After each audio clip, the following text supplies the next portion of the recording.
Welcome to our channel दोस्तों। तो हम आ चुके हैं अपने यूट्यूब चैनल पर वापस काफ़ी महीनों बाद। तो ये वीडियो आ रहा है वीडियो रिलेटेड, यानी कि विलेज डेवलपमेंट ऑफिसर के एग्ज़ाम रिलेटेड और अन्य एग्ज़ाम के रिलेटेड। इसमें हम कुछ क्वेश्चंस के बारे में बात करेंगे, उनके बारे में व्याख्या भी करेंगे। तो आपको इस वीडियो का पीडीएफ डिस्क्रिप्शन में लिंक है, वहाँ पर मिल जाएगा। और अगर आप लोगों ने अभी तक इस वीडियो को लाइक शेयर नहीं किया तो लाइक शेयर भी कर दीजिए। अगर आपको कोई भी डाउट है तो कमेंट करके हमें बता सकते हैं, और अगर आपको किसी टॉपिक पर वीडियो चाहिए तो कमेंट करके भी हमें बता सकते हैं, ठीक है। अगर आप लोगों ने चैनल सब्सक्राइब नहीं किया तो चैनल को भी सब्सक्राइब कर लीजिए। तो बिना कोई देरी किए लेट्स गेट स्टार्टेड। पहला क्वेश्चन है हमारा, महाबलीपुरम में अखंड शैल धार्मिक स्थलों का लोकप्रिय नाम क्या है? रथ। अब इसके बारे में कुछ चर्चा कर लेते हैं। पल्लव राज्य के दौरान बने महाबलीपुरम के मोनोलिय मंदिरों को रथ के रूप में भी जाना जाता है, क्योंकि विशाल चट्टानों को मंदिर रथ के आकार में काट दिया जाता है। दूसरा क्वेश्चन है हमारा, हुमायूं का मकबरा किसने बनवाया था? हमीदा बानो बेगम ने। इसके बारे में कुछ व्याख्या कर लेते हैं। हुमायूं का मकबरा मुगल बादशाह हुमायूं का मकबरा है, ठीक है। उसे इसकी पत्नी हमीदा बानो बेगम ने बनवाया था। इसे फारसी वास्तुकार मिरक मिर्जा गियास द्वारा डिजाइन किया गया था। इसे 1993 में यूनेस्को की विश्व धरोहर स्थल में भी घोषित किया गया है, शामिल किया गया है। और तीसरा क्वेश्चन है हमारा, किस घटना ने इंग्लिश ईस्ट इंडिया कंपनी को बंगाल सूबा का वैध स्वामी घोषित किया है? भैया वैध स्वामी बना दिया है बक्सर की लड़ाई ने 1764 में, जो कि 1764 में हुई थी। इसके बारे में व्याख्या कर लेते हैं। बक्सर का युद्ध 22 अक्टूबर 1764 में बक्सर नगर के आसपास ईस्ट इंडिया कंपनी के हेक्टर मुनरो और मुगल तथा नवाबों की सेनाओं के बीच लड़ा गया था, ठीक है। और बंगाल के नवाब मीर कासिम, अवध के नवाब शुजा-उद-दौला तथा मुगल बादशाह शाह आलम द्वितीय की संयुक्त सेना अंग्रेजी कंपनी से लड़ रही थी। लड़ाई में अंग्रेजों की जीत हुई और इसके परिणाम में पश्चिम बंगाल, बिहार, झारखंड, उड़ीसा और बांग्लादेश का दीवानी और राजस्व अधिकार अंग्रेजी कंपनी के हाथ चला गया था। चौथा क्वेश्चन है हमारा, भारत के राष्ट्रपति के रूप में चुनाव के लिए पात्र होने के लिए कितनी उम्र होना आवश्यक है? 35 वर्ष। इसके बारे में कुछ व्याख्या कर लेते हैं। संविधान के अनुच्छेद 58 के अनुसार कोई भी व्यक्ति राष्ट्रपति के रूप में तब तक चुनाव के लिए पात्र नहीं होगा जब तक कि वह भारत का नागरिक ना हो, 35 वर्ष की आयु पूरी कर चुका हो और वह हाउस ऑफ द पीपल के रूप में चुनाव के लिए योग्य हो। पांचवा क्वेश्चन है हमारा, वर्तमान में भारत में कितने क्षेत्रीय ग्रामीण बैंक कार्यरत हैं? 43 ग्रामीण बैंक कार्यरत हैं। इसके बारे में चर्चा कर लेते हैं। वर्तमान में भारत में 43 आरआरबी हैं और प्रत्येक आरआरबी राज्य सरकार और प्रायोजक बैंक के साथ भारत सरकार द्वारा प्रायोजित है। और मुरादाबाद यूपी में पहला क्षेत्रीय ग्रामीण बैंक प्रथमा ग्रामीण बैंक 2 अक्टूबर 1975 को स्थापित किया गया था, जिसे सिंडिकेट बैंक द्वारा प्रारंभिक पूंजी के रूप में 5 करोड़ रुपए के साथ प्रायोजित किया गया था, ठीक है। क्षेत्रीय ग्रामीण बैंकों यानी कि आरआरबी की स्थापना 26 सितंबर 1975 के अध्यादेश और 1976 के आरआरबी अधिनियमों के प्रावधानों के तहत कृषि और अन्य ग्रामीण क्षेत्रों के लिए बैंकिंग और ऋण सेवाओं को आवंटित करने के लिए की गई थी। वे नरसिम्ह वर्किंग ग्रुप की सिफारिश पर स्थापित किए गए थे। उस समय भारत की लगभग 70% आबादी ग्रामीण क्षेत्र पर आधारित थी। छठवां क्वेश्चन है हमारा, भारत को डोमिनियन स्टेट प्राप्त कब हुआ? 15 अगस्त 1947। भारत ने 15 अगस्त 1947 को माउंटबेटन योजना द्वारा डोमिनियन स्टेट्स प्राप्त किया था। 2 डोमिनियन राज्य अस्तित्व में आए थे, पहला पाकिस्तान 14 अगस्त 1947 और दूसरा भारत 15 अगस्त 1947। सातवां क्वेश्चन है हमारा, ग्रेटा गर्बो किसके साथ जुड़ा हुआ है? अभिनय के साथ जुड़ा हुआ है ग्रेटा गर्बो। इसके बारे में कुछ व्याख्या कर लेते हैं। ग्रेटा गर्बो 1920 और 30 के दशक के सबसे ग्लैमरस और लोकप्रिय मोशन पिक्चर सितारों में से एक थे। वह मजबूत इरादों वाली नायिका के चित्रण के लिए सबसे ज़्यादा जानी जाती थीं। आठवां क्वेश्चन है हमारा, भारतीय वानिकी अनुसंधान और शिक्षा परिषद कब बनाया गया था? 1987 में। इसके बारे में कुछ है फैक्ट। ICFRI भारत में वानिकी अनुसंधान के लिए जिम्मेदार सबसे बड़ा संगठन है। ICFRI को भारत में वानिकी क्षेत्र में अनुसंधान और शिक्षा का प्रत्यक्ष और प्रबंधन करने के लिए केंद्रीय वन एवं वन मंत्रालय ये भारत के तहत 1987 में बनाया गया था।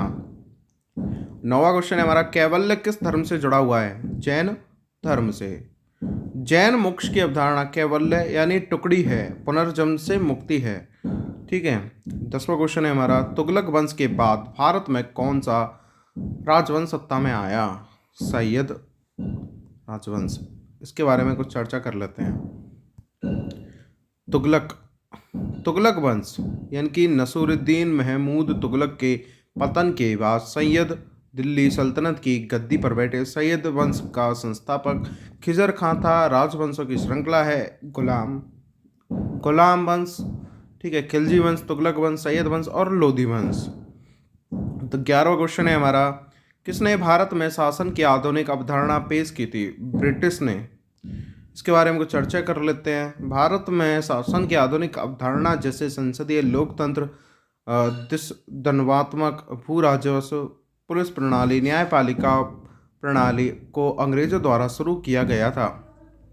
12वां क्वेश्चन है हमारा, भारत में संविधान के किस अनुच्छेद में राज्य शब्द को परिभाषित किया है? अनुच्छेद 12। इसके बारे में कुछ व्याख्या कर लेते हैं। भारत के संविधान के अनुच्छेद 12 के अनुसार राज्य शब्द का उपयोग केंद्र और राज्य सरकारों, संसद और राज्य विधानसभाओं और भारत के क्षेत्र के भीतर या भारत सरकार के नियंत्रण में सभी स्थानीय या अन्य प्राधिकरणों को निरूपित करने के लिए किया जा सकता है। 13वां क्वेश्चन है हमारा, प्रोग्राम हेतु सर्वप्रथम विकसित की गई कंप्यूटर की कौन सी या कंप्यूटर भाषा कौन सी है? फोर्ट्रन। ठीक है। इसके बारे में कुछ व्याख्या कर लेते हैं। पहली व्यावसायिक रूप से उपलब्ध भाषा फोर्ट्रॉन फॉर्मूला ट्रांसलेशन थी, जिसे 1956 में विकसित किया गया था। पहला मैनुअल 1956 में दिखाई दिया था, लेकिन पहली बार 1954 में विकसित किया गया था। IBM में जॉन बेकस के नेतृत्व में एक टीम द्वारा इसको विकसित किया गया था। 14वां क्वेश्चन है हमारा, कांग्रेस ने पहली बार अपने वार्षिक सत्र में स्वराज बहिष्कार और राष्ट्रीय शिक्षा पर प्रस्ताव कब और कहां प्रस्तावित या पारित किया था? कोलकाता 1906 में। 15वां क्वेश्चन है हमारा, सिनेमा के विकास के लिए सेवाओं के लिए सर्वोच्च पुरस्कार किसके नाम पर दिया जाता है? दादा साहब। 16वां क्वेश्चन है हमारा, ग्रीन हाउस प्रभाव जैसे केवल ऊष्मा को भी फंसा लेती है किस की किरणें होती हैं? सौर विकिरण की किरणें होती हैं।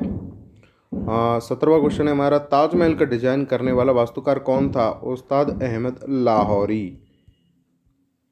ठीक है। इसके बारे में कुछ है चर्चा कर लेते हैं। मुगल बादशाह शाहजहां ने अपनी प्यारी पत्नी मुमताज महल की याद में ताजमहल बनवाया था। इसे आर्किटेक्ट उस्ताद अहमद लाहौरी ने डिज़ाइन किया था। ठीक है।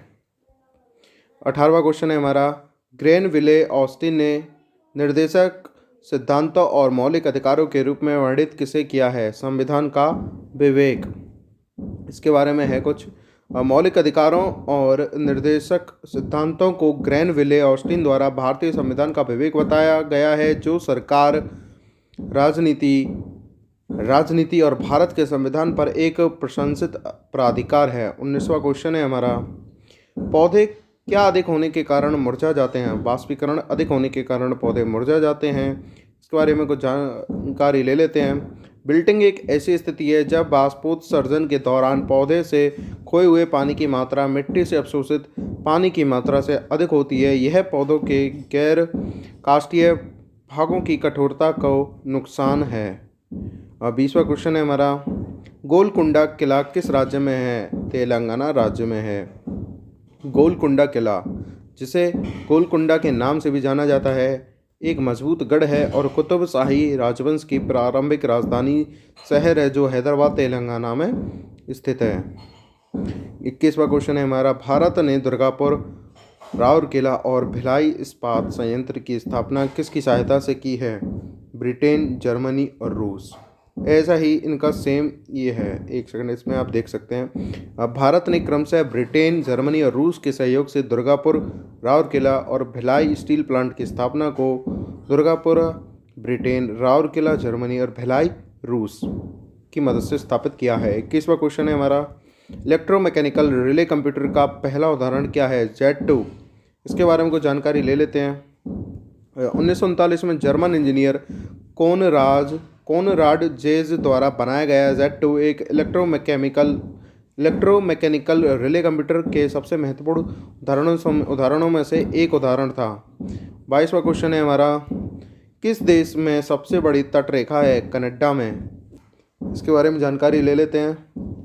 कनाडा 2,02,080 किलोमीटर में फैला हुआ है इसकी, ठीक है। में दुनिया की सबसे लंबी कुल तट रेखाएँ हैं। ये उनमें से प्रत्येक के लिए महान सांस्कृतिक, सैन्य और आर्थिक महत्व रखते हैं। 23वां क्वेश्चन, लास्ट क्वेश्चन है हमारा, पुर्तगालियों को हराकर ओरमुज पर कब्जा करने में अंग्रेज़ों की किसने मदद की? ईरान के राजा ने। इसके बारे में कुछ देख लेते हैं फैक्ट। ईरान के राजा शाह अब्बास ने 1622 में पुर्तगालियों को हराकर ओरमुज पर कब्जा करने में अंग्रेज़ों की मदद की थी। तो उसी के साथ आज की इस वीडियो में इतना ही। अगर आपको इस वीडियो का PDF चाहिए तो नीचे डिस्क्रिप्शन में लिंक है, वहाँ से डाउनलोड कर सकते हैं। अगर आपको इस वीडियो में कुछ पसंद आया तो इस वीडियो को लाइक कीजिएगा, इस वीडियो को शेयर भी कीजिएगा। अगर आप लोगों को कुछ भी डाउट है तो कमेंट करके हमें बता सकते हैं। अगर आप लोगों ने अभी तक इस वीडियो को चैनल को सब्सक्राइब नहीं किया, चैनल को सब्सक्राइब कर लीजिए, बगल का नोटिफिकेशन बेल को भी दबा दीजिए ताकि आने वाले लेटेस्ट वीडियो नोटिफिकेशन मिल सके सबसे पहले आपको। तो इसी के साथ आज की इस वीडियो में इतना ही। जय हिंद, वंदे मातरम।